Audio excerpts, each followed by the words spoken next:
가장 핵심적인 원인, 시급한 문제가 뭐라고 보시는지. 멀쩡해 보이는 분이 교회라는 구조 속에만 들어가면 상식이나 어떤 일 관점을 다 내려놓는 듯이 보이는, 이건 잘못돼도 한참 잘못된, 그것은 계몽이 아니라 야만의 형태였다라는.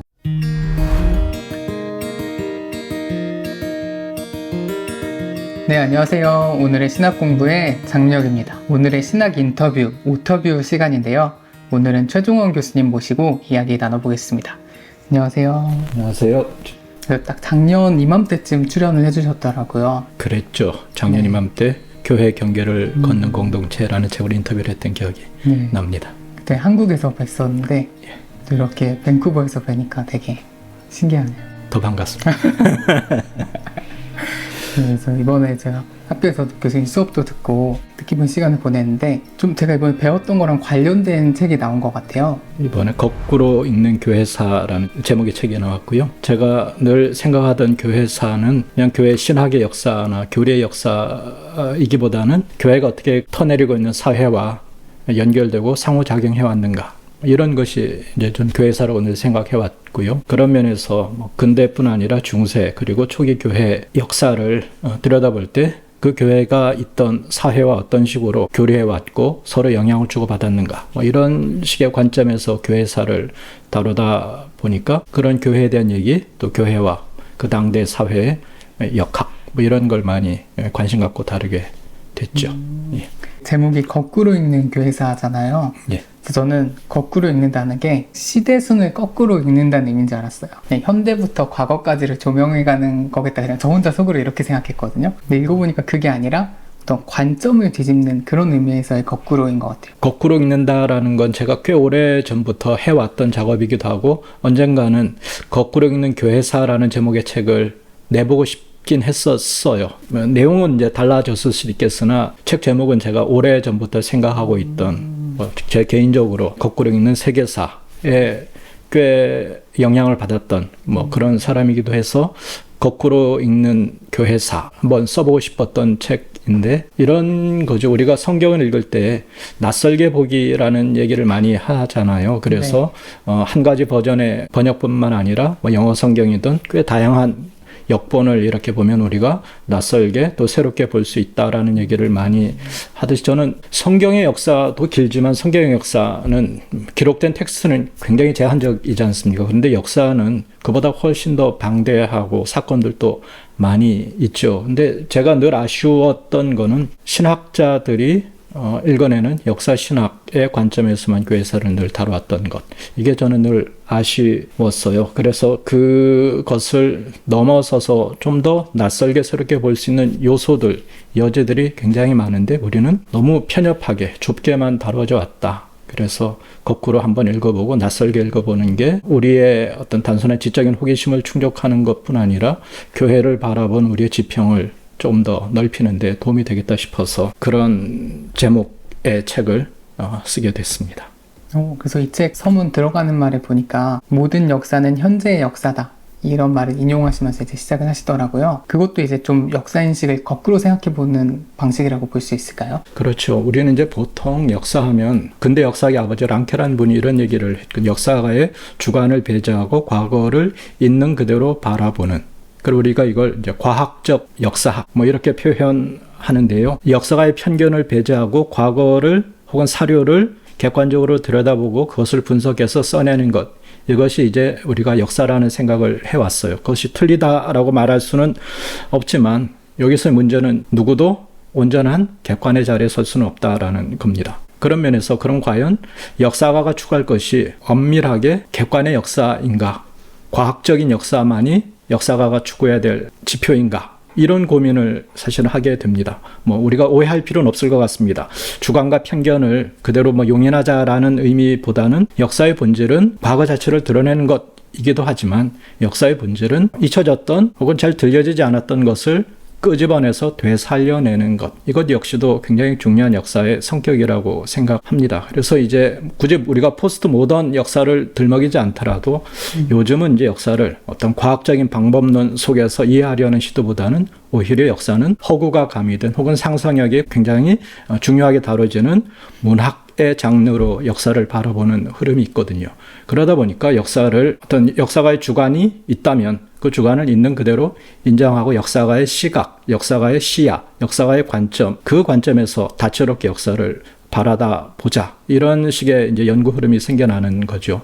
우리가 이걸 뭐 역사 이론에서는 현재주의 뭐 이렇게 표현하기도 하는데요. 이렇게 우리의 오늘의 인식이 바뀌면 과거를 바라보는 인식도 바뀌는 거죠. 한국에서 이제 1980년에 있었던 5.18을 예로 들자면 그 당시 이제 군부 정권에서는 5.18 광주 사태 이런 표현을 했죠. 근데 그 후 지나면서 광주 민중항쟁 이렇게 갔다가 지금은 광주 민주화 운동 이런 식으로 이제 이름이 정착됐지 않습니까? 이것이 바로 현재 우리가 서 있는 자리에서 과거를 새롭게 거꾸로 들여다보고 심층적으로 훑어볼 때 그 이름까지도 변경되고 이름의 변경이라는 건 결국 정체성의 변화.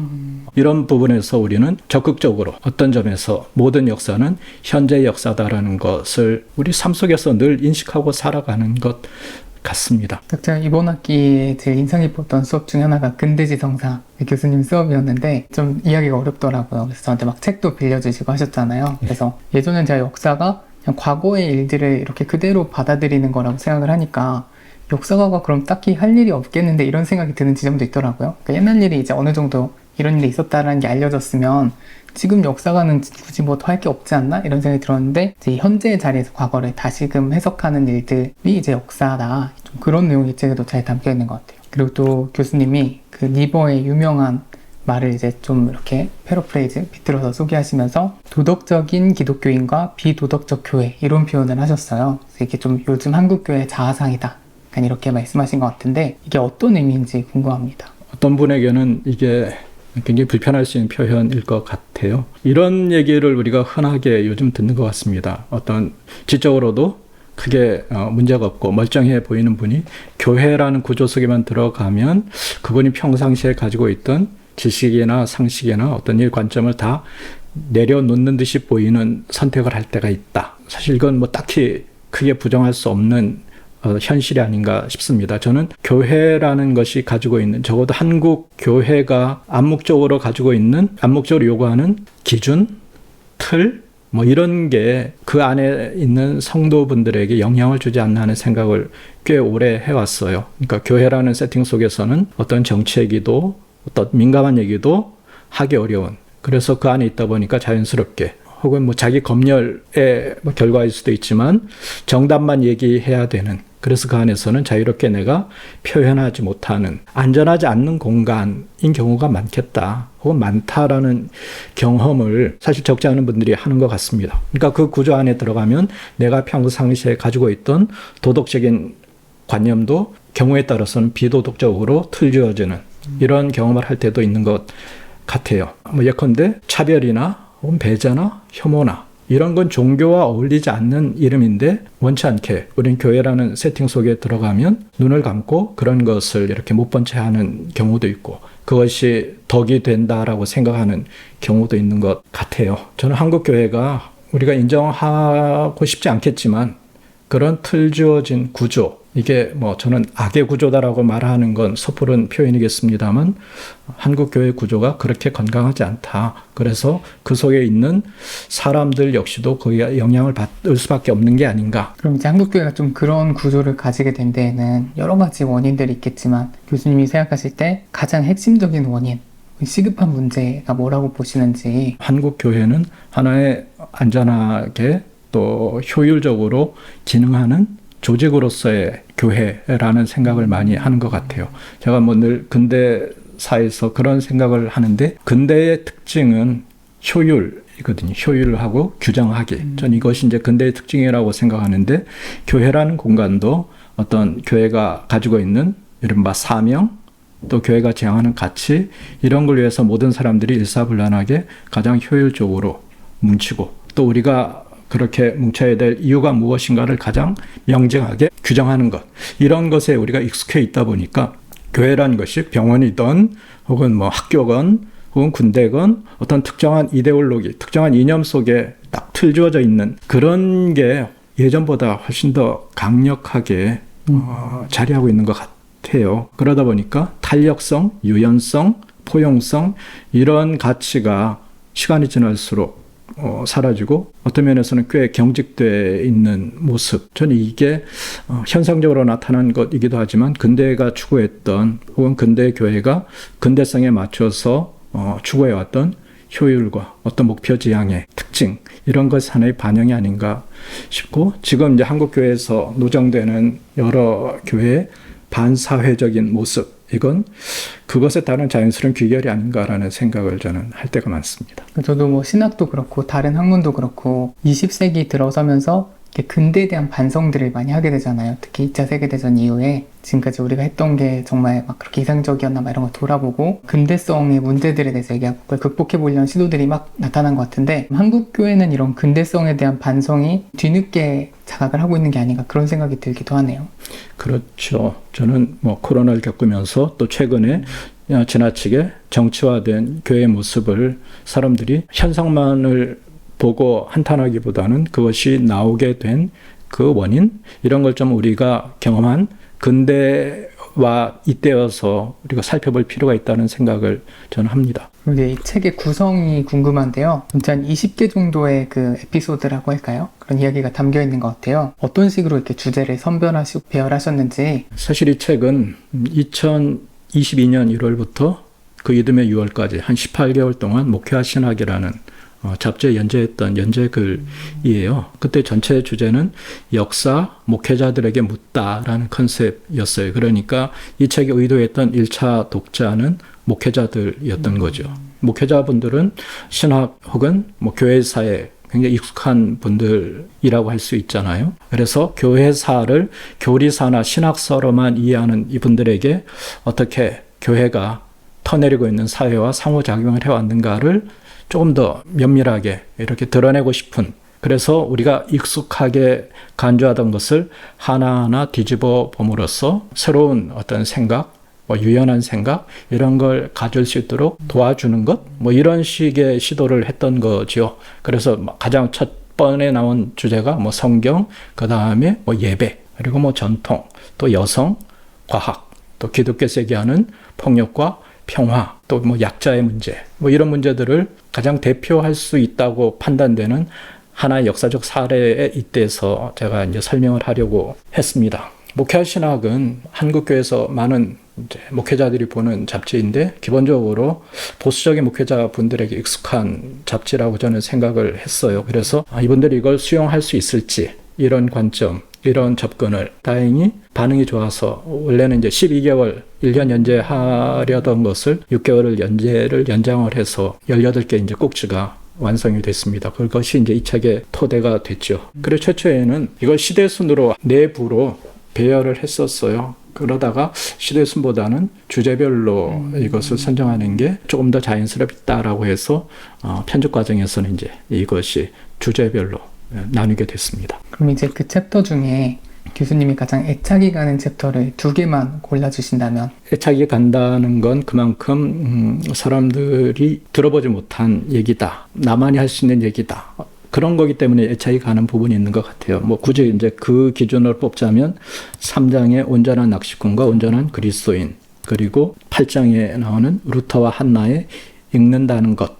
이 두 챕터가 어쩌면 우리가 익숙해 있던 사고를 전복하게 하는데 유용한 도구이지 않을까 하는 생각을 합니다. 온전한 낚시꾼은 우리가 기성에 익숙하게 알고 있던 청교도적인 세계관에 대한 전복적인 읽기라고 할 수 있습니다.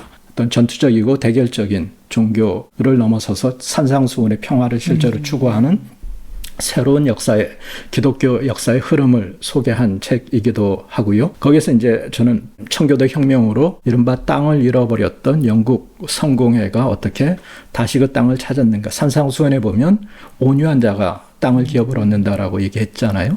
저는 이 온전한 낚시꾼을 읽으면서 그런 온유함, 교회가 추구해야 될, 기독교인이 추구해야 될 가치로서의 온유, 그리고 거기에서 맨 마지막 문장이 이렇게 끝나거든요. 침묵을 배우십시오. 침묵의 가치. 이건 제가 생각할 때 교회, 적어도 개신교회는 그리 도전적으로 제시한 가치는 아니었던 것 같아요.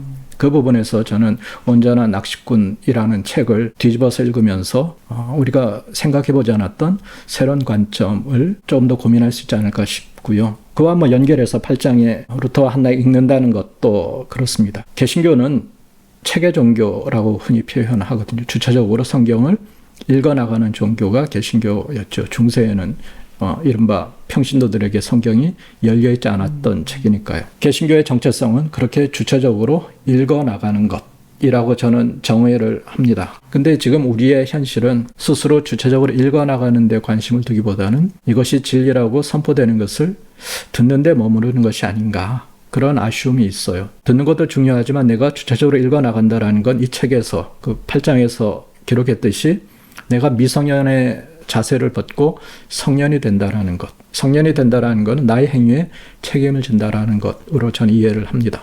읽는다는 것은 바로 성년이 된다는 것, 그리고 나의 사고와 결정에, 그리고 거기에 따른 결과에 책임을 지는 주체적인 그리스도인이 된다라는 의미로 저는 이해하고 있습니다. 그래서 이 두 가지가 3장에서 얘기했던 것과 8장에서 얘기했던 두 가지가 한국교회의 지금은 적어도 21세기의 맥락에서 조금은 더 고민해야 될 주제가 아닌가 싶어서 저는 이 두 챕터를 선택하고 싶습니다.